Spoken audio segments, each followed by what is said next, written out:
Welcome back to another edition of Coffee Time with Diddy. Let's get to it. Move over, Rover, and let Jimmy take over. We have three things to cover today.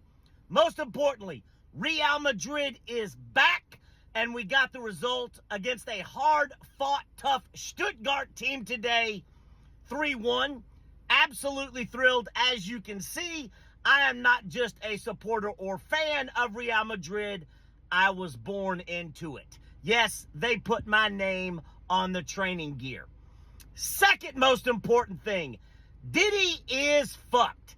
Diddy is so far fucked, he couldn't catch a bus back to just being fucked. When they processed him last night in prison, I hope they gave him a pregnancy test, because that is how far fucked Diddy is. Bang in trouble. Thirdly, I want to sit back and ask you all, the dictating the conversation, controlling the narrative, we are seeing an absolute masterclass from Trump and the Republicans, but especially Donald Trump, because as you know, that everything post-debate was nonstop about Kamala Harris beating the ever-living dog shit out of Donald Trump. Now, they decided enough of that. We're changing the narrative. And, you know, I've told you in life you can be crazy or stupid. You can't be both. I've also told you that I chose the path of being crazy. So, I'm going to get on the nuttier than squirrel shit conspiracy train, if you will, right now. I don't know if it was a shooter or not. I don't know if it was a second assassination attempt or not. But I know that Donald Trump is now controlling the narrative across the board 100%. All the media, and I don't care which outlet it is talking about is the second quote-unquote assassination attempt of Donald Trump. I hope Kamala Harris and Tim Walz are taking notes, and the entire Democratic Party for that much, because you are seeing a masterclass in controlling the narrative. I haven't seen a masterclass like this since I was back in the day when Khloe Kardashian was married to Lamar Odom, and everything was coming out, and Khloe Kardashian was kind of getting blamed for a few things. And Kris Jenner, being the G that she is, changed the narrative. And at that and I watched it, and I was like, this is magisterial. This is something that needs to be taught at Harvard, is the way Kris Jenner controls the narrative, and for her daughters.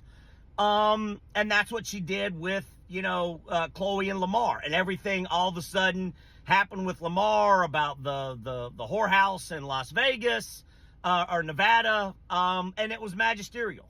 And controlling the narrative is something the Democrats just don't understand, because I don't know if it was a second shooter or not.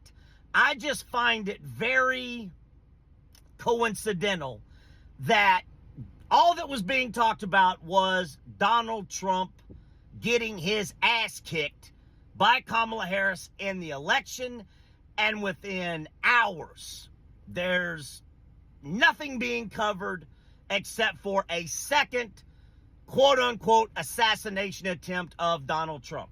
I don't know if it was real or not, but what I do know is real is that Donald Trump and whoever's advising him is absolutely magisterial in controlling the narrative.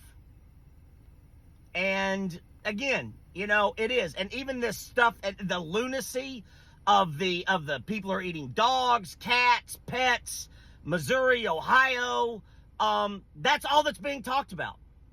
That's all that's being talked about. And it is sickening. It is reprehensible that kids can't go to school for bomb threats.